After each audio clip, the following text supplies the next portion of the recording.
Well, George Galloway is here, and Mayor Weinstein, director of the Jewish Defence League in Canada, joins us from Toronto. Mr. Weinstein, you don't really think this man's a threat to national security, do you? Excuse me? Do you really think he's a threat to national security?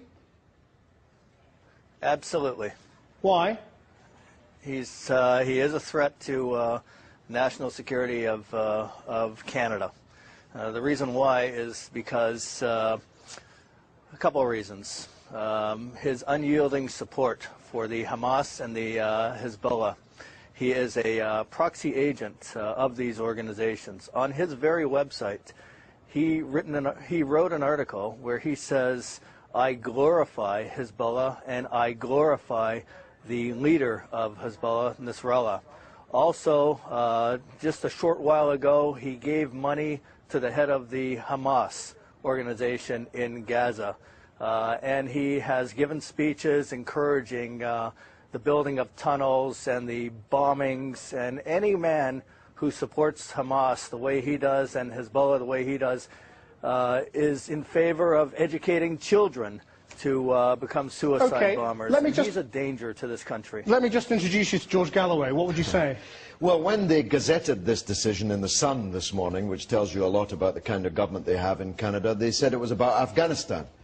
So I don't know what the Jewish Defence League has to do with that, although I'm happy to debate Palestine and Lebanon with him.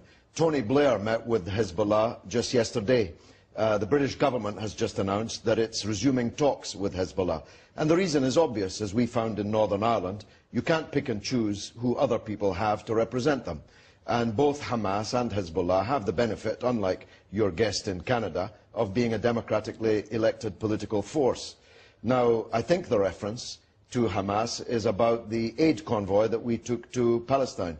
Hundreds of British people, all British citizens, in more than 100 British vehicles, delivering aid to starving people who don't have the means of staying alive otherwise because of the siege. The people to whom we gave the aid were the elected representatives of the Palestinian people. As one democratic politician, I handed the keys to these vehicles to another democratically elected But lots of governments around the world say they're terrorists. I mean, well, this our government. They say it today, but they won't say it tomorrow, as you know very well. If we speak to Hezbollah yesterday, we'll be speaking to Hamas tomorrow. Mr. Weinstein. Hamas and Hezbollah is listed by the Canadian government as terrorist organizations. As far as democracy goes, it's how democracy is subverted. You could say Adolf Hitler was democratically elected in Germany by the German people. But what's wrong with free speech is the point. Before we get into... I'm sorry, but I have to finish my point.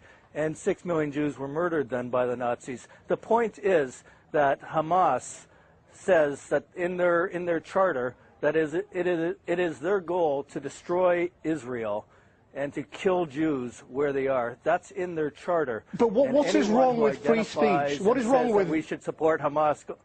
This is not an issue of free speech. It's under the criminal code that you cannot give financial support and you cannot support Hamas and Hezbollah. It's a criminal offense in Canada, and therefore he's barred from Canada. I'm a 5 times elected British Member of Parliament. I speak in Canada every year in all the major cities.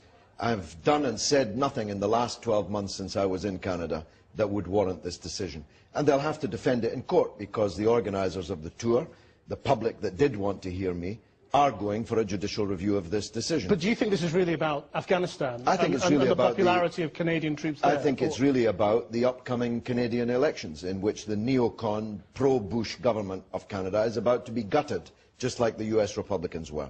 Mr. Weinstein? Well, listen, we are extremely determined to uncover any proxy agents of Hamas and Hezbollah, and we've been successful right now in regards to Mr. Galloway. Well, you don't have to uncover me. I'm an open organizations. Book. We will be looking into these organizations in Canada that have invited him. Their links to terror groups as well. That's the mandate. That's a very serious threat. I was actually to speak in one of the major churches in Toronto, so there's just a warning there that they're going to be looked into. This is the kind of government, for the moment, that Canada has. The good news is the election's coming up soon, and they're going to be sure swept away, just like the Bush government, that they were the terrible twin of. We want to make sure that the Hamas organization teaches will not reach children in Canada.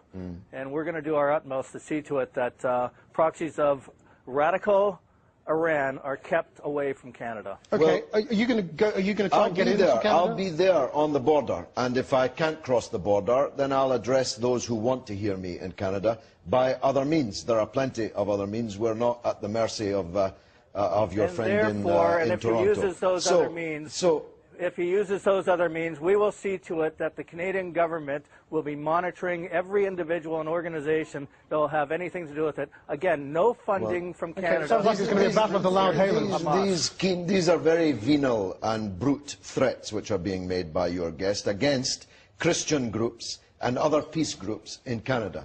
And that tells you all you need to know really about them. My views on Afghanistan are that I want to save Canadian and British and American and other NATO troops from needless and pointless deaths. I want to bring them home. Whether you agree with me on that or not, surely I have the right to speak about it, and a debate is what's required. And you can't get debate by excluding people. On that note, this is not a freedom of speech issue. I'm afraid on that we have to leave it there. Mr. Weinstein, thank you very much indeed for joining us. George Galloway, thank you.